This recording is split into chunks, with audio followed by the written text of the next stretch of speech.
हाय दोस्तों, एक और बार आप सबको marketgurukul.com के YouTube चैनल पर स्वागत करता हूं और हमारे फ्री एंड्रॉयड ऐप में आपका स्वागत करता हूं। दोस्तों, इस वीडियो में दोस्तों हम लोग देखेंगे कि डाइवर्जेंस को कैसे इस्तेमाल करें, डाइवर्जेंस के डूज एंड डोंट्स क्या हैं।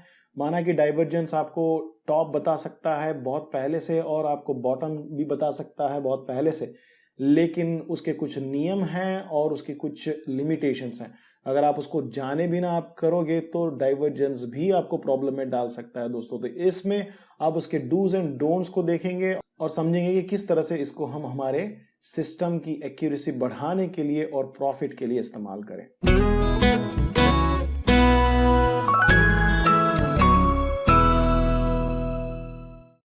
राइट दोस्तों, तो ये हमारा एक चार्ट है। हम देखते हैं इसमें अच्छा खासा ऊपर से मार्केट नीचे गिर रहा है। यहां पर मार्केट ने लो बनाया अपना। अगर आप समझो यहां पर होते, जब भी मैं आपको कहूंगा जहां हाथ दिखाता हूं तो याद रखिएगा, इमेजिन ऐसे कीजिएगा कि इसके बाद में आपने कुछ देखा ही नहीं, तभी आप उसको समझ सकते हैं। जब आप यहां पर थे और तो मार्केट ने अच्छा खासा लो बनाया, उसके बाद में मार्केट बहुत ही तेजी से नीचे गिरा, लेकिन मार्केट ने लो बनाने की, इंडिकेटर ने लो बनाने की जगह पर इंडिकेटर ने हाई बनाया, जबकि मार्केट ने बहुत ही अच्छा खासा लो बनाया। नॉर्मल सिचुएशन में आप कहोगे कि बहुत ही बेहतरीन, बहुत ही पावरफुल और बहुत ही बड़ा मुझे डाइवर्जेंस मिला है, लेकिन दोस्तों उसके बाद में होता क्या है कि मार्केट संघर्ष करता है, लेकिन उसके बाद में भी सेलिंग प्रेशर था मार्केट में, कोई न्यूज था, कोई माइक्रो था या कोई मैक्रो था पता नहीं, लेकिन मार्केट में एक सेलिंग प्रेशर था। उसके बाद भी लोग वहां से एग्जिट हुए। कहने का मतलब दोस्तों याद रखिएगा कि ये एक टूल है, ये दूसरा इंडिकेटर है, ये कोई फुल प्रूफ सिस्टम नहीं। दुनिया में ऐसा कोई होली ग्रेल सिस्टम नहीं, स्ट्रैटेजी नहीं, इंडिकेटर नहीं कि जो 100% ऑफ द टाइम देता हो। दोस्तों सभी की एक सीमा होती है, सभी की एक लिमिटेशन होती है, आपको समझने की जरूरत है। इसीलिए मैं हमेशा कहता रहता हूं कि बिना मनी मैनेजमेंट के, बिना स्टॉप लॉस के, बिना टेक प्रॉफिट के, बिना कंफर्मेशन के, बिना कैंडलस्टिक को एनालाइज किए हुए आपको कभी ट्रेड में घुसना नहीं चाहिए। अक्सर होता यूं है कि हम जब 2-3 ट्रेड हमारे पॉजिटिव हो जाते हैं किसी भी एक स्ट्रैटेजी में, हम अचानक हमें ऐसा लगने लगता है कि बस ये मेरा फुल प्रूफ सिस्टम है, अब तो मैं सिर्फ डाइवर्जेंस पे ट्रेड करूंगा। मैंने ऐसे बहुत सारा लॉस किया हुआ है और इसी की वजह से मैं चाहता हूं कि आप लोग क्लियर हो जाएं, ये समझ लें कि दुनिया में ऐसा कोई होली ग्रेल सिस्टम नहीं, मनी मैनेजमेंट और इमोशनल डिसिप्लिन से बड़ा और कोई सिस्टम दुनिया में है नहीं दोस्तों। राइट, तो उसके बाद होता क्या है, मार्केट और गिरता है। अगर आपने इस डाइवर्जेंस पे बाई कर लिया होता, बड़ा पोजीशन ले लिया होता, तो आप यहां पर अच्छा खासा लॉस करके बैठे होते। दोस्तों सबसे बड़ी गलती हम ये करते हैं कि जब मार्केट नीचे गिरा हो, मार्केट नीचे जब कंसोलिडेशन कर रहा हो, तब हम किस तरह का रिवर्सल पैटर्न ढूंढेंगे, तब हम एक्चुअली पुल बैक का रिवर्सल पैटर्न ढूंढेंगे। राइट, अगर यहां पर जाकर आप ये कहो कि ये देखो मार्केट ने एक हाई बनाया, उसके बाद में एक छोटा हाई बनाया, लेकिन इंडिकेटर ने हाई नहीं बनाया, इसे हाई नहीं कहेंगे आप, ये कंसोलिडेशन फेज है। जब मार्केट नीचे गिरता है तब जाकर आप ये एनालाइज नहीं करोगे, और जब मार्केट बड़ा हो तब जाके लो का एनालाइज आप नहीं करोगे। राइट, तो याद रखिएगा कि मार्केट के बॉटम में, जहां पे मार्केट डबल बॉटम बना रहा है, इस हालात में आपको एक्चुअली बुलिश रिवर्सल का ही इंतजार करना चाहिए और बुलिश रिवर्सल को ही आपको देखते रहना चाहिए। उसकी जगह पर आप बेरिश रिवर्सल यहां पर जाकर ढूंढेंगे तो आप बहुत प्रॉब्लम में आ सकते हैं दोस्तों। राइट, चलो एक और चार्ट देख लेते हैं हम। ये देखिए दोस्तों, यहां से मार्केट गिरा था। अगर समझो डाइवर्जेंस अपना फैमिली फोटो निकालेगा और एल्बम बनाएगा तो शायद ये उसका सबसे मेन चार्ट होगा, क्योंकि इस चार्ट में सब कुछ एकदम आइडियल और पिक्चर परफेक्ट चार्ट है ये।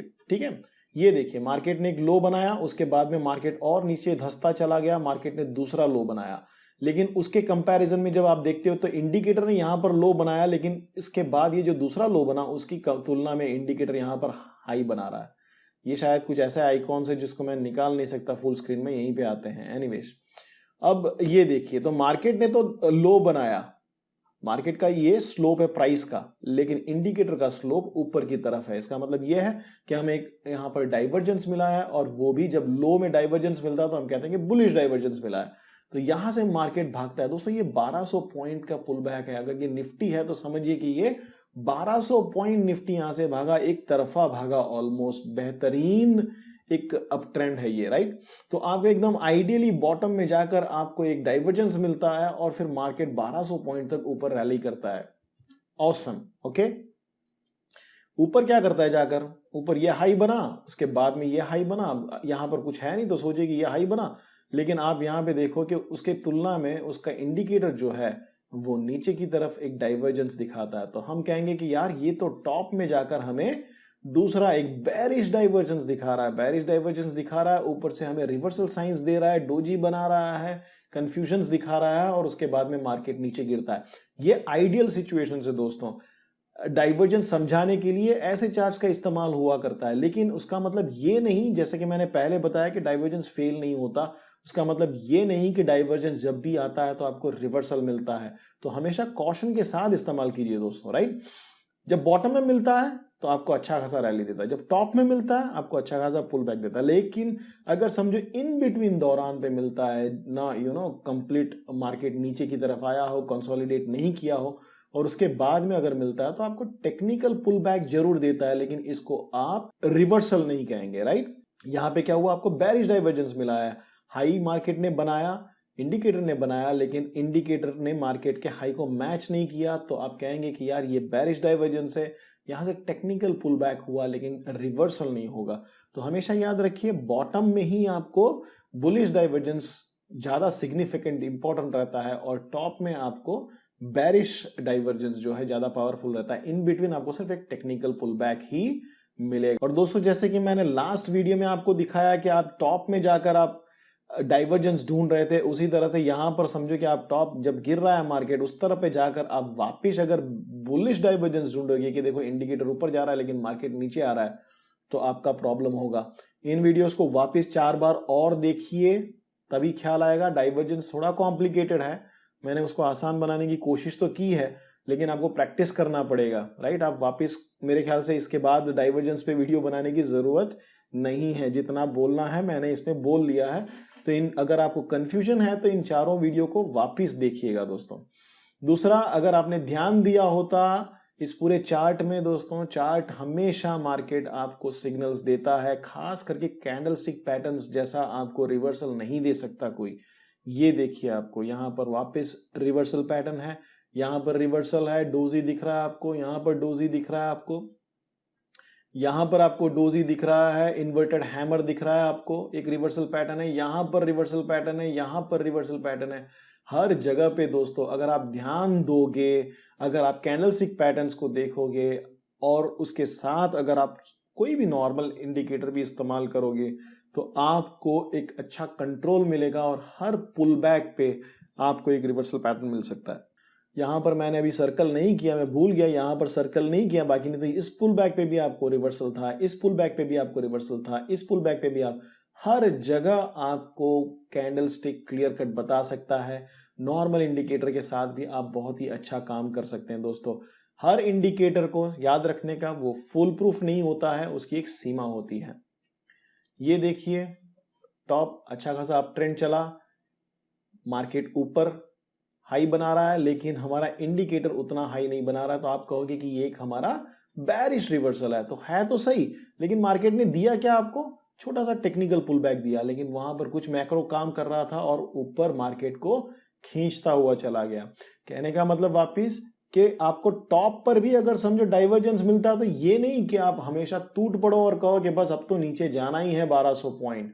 ध्यान रख के करना है, बिना टेक प्रॉफिट और स्टॉप लॉस के काम बिल्कुल नहीं करना। एक टेक्निकल पुल बैक जरूर मिला 100-200 पॉइंट का, लेकिन उससे ज्यादा यहां पर कुछ मिला नहीं। उसके बाद क्या होता है, उसके बाद ये हाई बना और मार्केट ने दूसरा हाई बना। ये देखिए, पूरे सेशन का मेरे ख्याल से ये सबसे हाई है। ये बनाने के बाद अगर आप चार्ट पे देखोगे तो आपको पता लगेगा कि इंडिकेटर ने तो यहां पर एक डाइवर्जेंस बनाया है। जब डाइवर्जेंस बना तो आपको पता है कि ये बेरिश डाइवर्जेंस है, और यहां से मार्केट नीचे जाने वाला है। मार्केट वहां से नीचे गया, यहां से मार्केट ने सिर्फ टेक्निकल पुल बैक दिया, लेकिन यहां से मार्केट ने एक्चुअली आपको रिवर्सल दिया। तो कहने का मतलब, हर बार टॉप में आपको रिवर्सल नहीं मिलता है डाइवर्जेंस के आने पे, और भी बहुत सारे मैक्रोस उस पर काम करते हैं। दोस्तों, मेरा नेक्स्ट वीडियो जो है वो मैं चार्ट पैटर्न्स में आप अप ट्रेंड और डाउन ट्रेंड कैसे समझे उसके बारे में है, क्योंकि एक नया सीरीज में शुरू कर रहा हूं जिसमें कंप्लीटली आप प्राइस एक्शन और चार्ट पे किस तरह से आप ट्रेडिंग कर सकते हो उसके बारे में मैं वीडियोस बनाने वाला हूं। तो दोस्तों, ध्यान से देखिए, और कैंडल स्टिक्स के वीडियोस को अच्छे से प्रिपेयर कर लेंगे तो आपको चार्ट पैटर्न्स और प्राइस एक्शन में कुछ ज्यादा ही मजा आएगा दोस्तों, राइट। तो अपना ऐप डाउनलोड कीजिए, सिर्फ 1.5 MB का है, और सब्सक्राइब करें, शेयर करें, कमेंट करें दोस्तों। ये वीडियो बनाने का मेन उद्देश्य था कि आप इसे समझें अच्छे से और कॉशियसली ट्रेड करें। शेयर करें, सब्सक्राइब करें, कमेंट करें। ये वीडियो का उद्देश्य यही था, ऑब्जेक्टिव था कि आपको मैं बताऊं कि डाइवर्जेंस का मतलब ये नहीं कि वो फुल प्रूफ है। डाइवर्जेंस एक इंडिकेटर है जो आपको मदद बहुत ही अच्छे से कर सकता है, लेकिन उसकी भी कुछ लिमिटेशंस हैं, कुछ रूल्स हैं, कुछ रेगुलेशंस हैं। तो देखिए दोस्तों, और RSI वाला वो वीडियो देखिए, काफी लोगों को प्रॉफिट मिला है, शायद आप भी उसको अच्छे से इस्तेमाल कर सकते हैं। May God bless you. Wish you all the best. Take care.